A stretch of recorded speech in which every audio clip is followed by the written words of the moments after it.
Guadalcanal, October 1942. Marine Scout Sniper Corporal Jack Mitchell crouched behind a fallen mahogany tree, his Springfield M1903 pressed against his shoulder, watching 3 Japanese soldiers move through the jungle 200 yards away. He'd been in this exact position for 6 days straight, unable to move more than a few feet in any direction because 13 enemy snipers had his location triangulated, and the moment he showed himself, they'd cut him down before he could take 3 steps.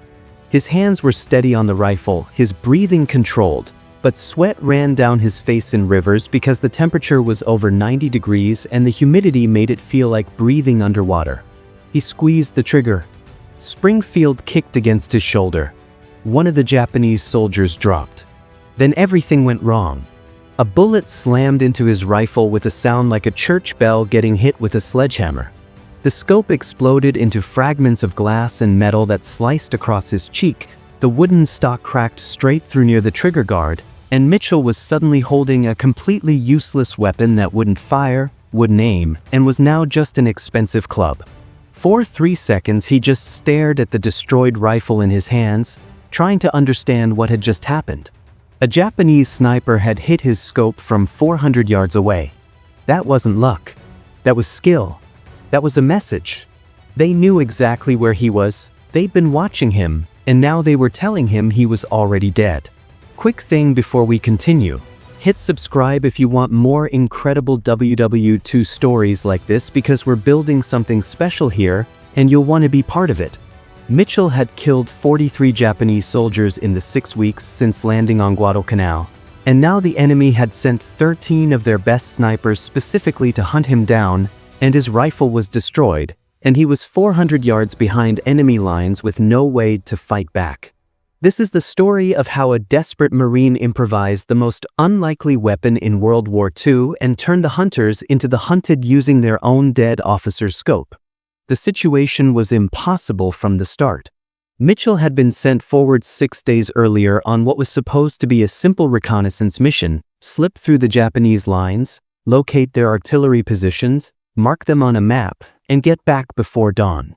But he'd stumbled into a Japanese staging area with maybe 200 soldiers preparing for a major assault on Henderson Field, and by the time he'd crawled back far enough to avoid their patrols, the sun was coming up and he was stuck. He'd found this position behind the fallen tree, settled in, and figured he'd wait until nightfall to make his escape. Then he spotted a Japanese officer studying a map about 300 yards away, standing completely exposed like he owned the jungle, and Mitchell couldn't resist the shot. That shot killed the officer, but it also signed Mitchell's death warrant because the Japanese realized they had an American sniper operating behind their lines, and they pulled in every sniper they had in the sector to find him. For 6 days it had been a waiting game where Mitchell would take a shot, kill someone, then immediately relocate 10 or 15 feet before return fire chewed up his old position. He'd killed 9 Japanese soldiers in those 6 days. The enemy had killed 0 Americans because Mitchell was the only American within half a mile. But they'd gotten close. They'd figured out his general area. They'd started coordinating their shots. And now they'd destroyed his rifle. Mitchell looked at the broken Springfield and felt something close to panic because without a working rifle he was just a target, and the Japanese snipers hunting him were good enough that they'd already proven they could hit a scope at 400 yards. He had his sidearm, a 1911 pistol with 2 magazines, but handguns are useless beyond 50 feet and the enemy snipers would never let him get that close. He had 4 grenades, but the same problem. He had a knife, but that required getting even closer.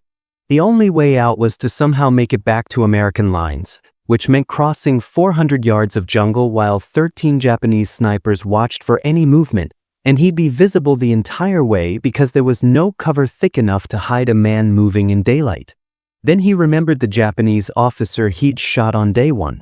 The body was still there, maybe 60 yards from Mitchell's position, lying in a small clearing where it had fallen 6 days ago. Mitchell had watched it through his scope several times, mostly to make sure no one was using it as bait for a trap. The Japanese had made a few attempts to recover the body on day 2, but Mitchell had fired near them and they'd retreated, and after that they'd left it alone. But Mitchell remembered something about that officer. He'd been carrying a rifle. Not a standard Type 38 Arisaka that every Japanese infantryman carried. Something different. Something that looked like a civilian hunting rifle with a scope mounted on top.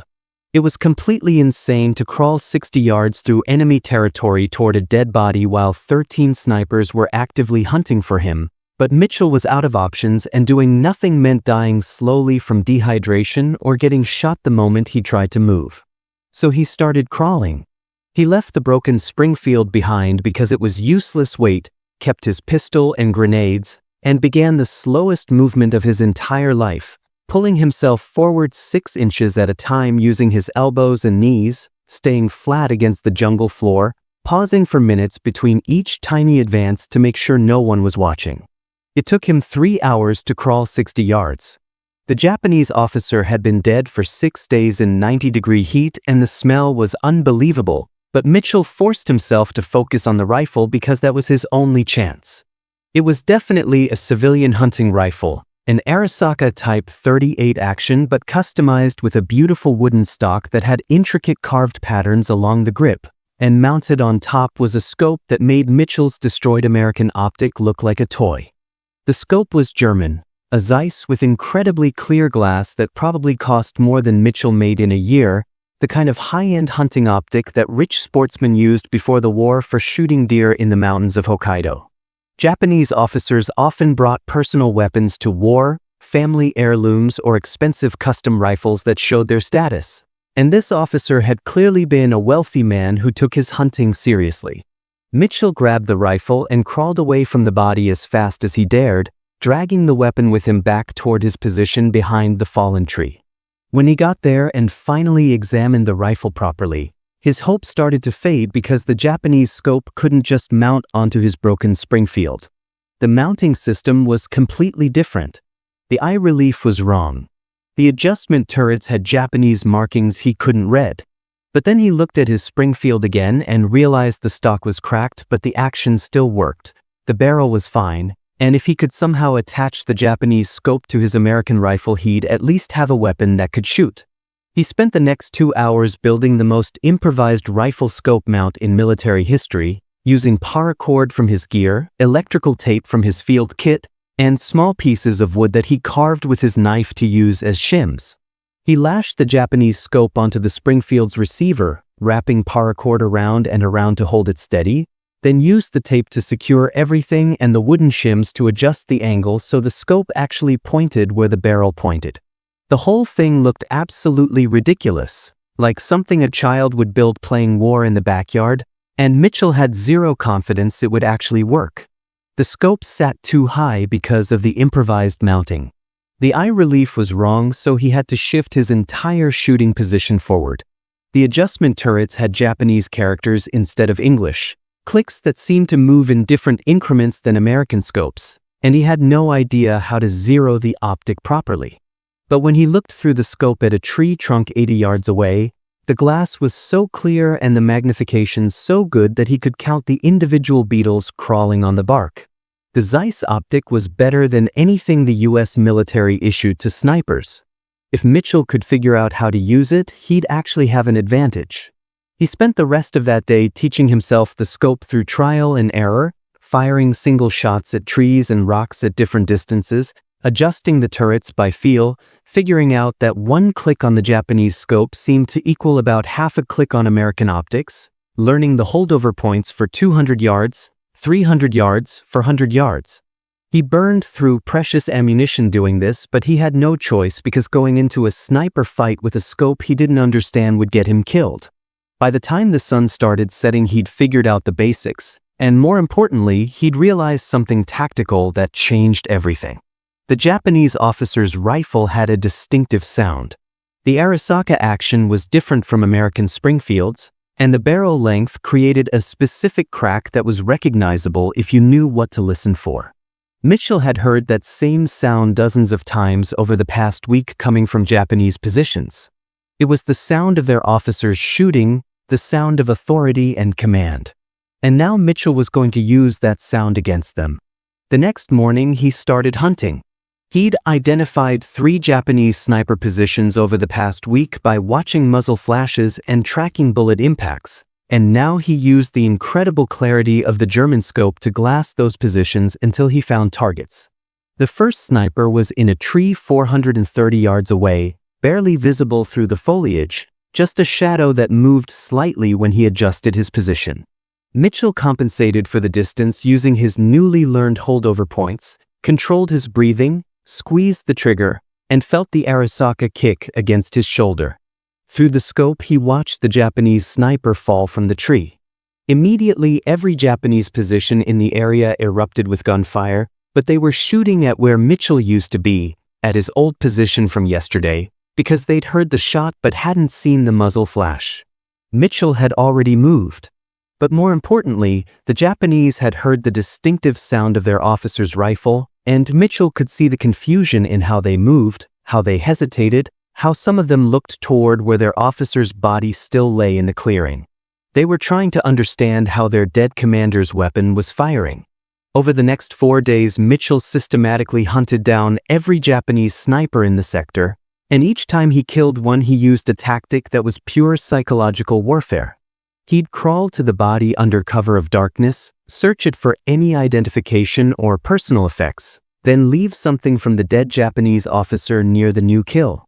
A button from the officer's uniform, a page from the officer's notebook with his personal seal, a piece of the officer's map case. The message was clear and it was terrifying. Someone was using the dead officer's rifle and the dead officer's belongings to hunt Japanese soldiers. And the snipers who were supposed to be the hunters were now being stalked by what they started to believe was a ghost.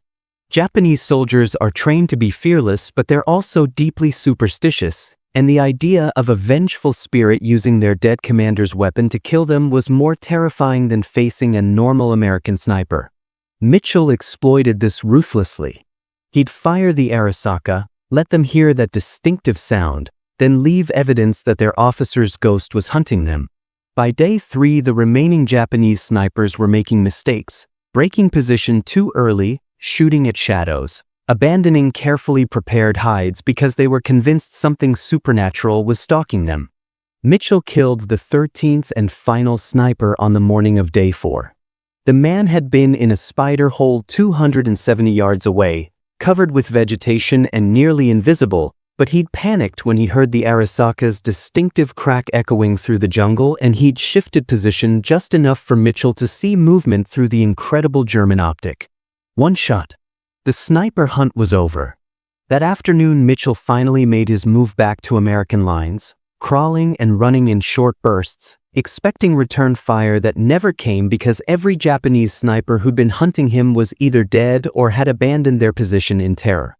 When he reached the marine perimeter, the sentries almost shot him because he looked like a ghost himself, covered in mud and blood and carrying a rifle that was held together with rope and tape. The intelligence officers who debriefed him couldn't believe the story until they examined the improvised rifle and realized he was telling the truth. They wanted to confiscate the entire weapon for study, to understand how he'd made the improvisation work, but Mitchell refused to give up the German scope because in his mind it was a legitimate war trophy taken from an enemy officer he'd killed in combat. This created a problem because technically the entire rifle was government property since the Springfield receiver and barrel belonged to the Marine Corps, but the scope was from an enemy weapon that Mitchell had captured. The argument went up the chain of command and eventually reached a colonel who made a pragmatic decision. The Marines kept the improvised rifle for training purposes, to show other snipers what was possible with field expedient repairs, but Mitchell got to keep the Zeiss scope as a personal trophy. Jack Mitchell survived Guadalcanal and fought in 3 more island campaigns before the war ended, and he carried that German scope with him through all of them, mounted on different rifles when the opportunity allowed, always producing better accuracy than standard military optics. Other snipers would ask to look through it, and they'd be amazed at the clarity, asking where he'd gotten such an incredible piece of equipment, and Mitchell would tell them the story of the week he spent behind enemy lines hunting 13 Japanese snipers with a rifle held together by paracord and desperation. The Japanese snipers on Guadalcanal never recovered from the psychological impact of what happened to their counter-sniper unit. American intelligence officers later captured documents that referenced the incident, Japanese reports that talked about a supernatural American soldier who used the spirits of dead officers to kill from impossible distances, and commanders warning their men to recover fallen officers' bodies immediately or face the consequences. The fear was real enough that in some sectors Japanese snipers refused to operate in areas where American scout snipers were known to be active, breaking one of the fundamental rules of sniper doctrine that says snipers are supposed to operate regardless of enemy counter-sniper threats. The improvised rifle that Mitchell created behind enemy lines is now in the National Museum of the Marine Corps in Triangle, Virginia, displayed exactly as he built it, with the paracord still wrapped around the receiver and the wooden shims still visible under the scope mount. The placard next to it explains what happened, but the words don't really capture the desperation of the moment when a Marine scout sniper realized his rifle was destroyed and his only option was to crawl 60 yards through enemy territory to retrieve a dead man's weapon and somehow make it work.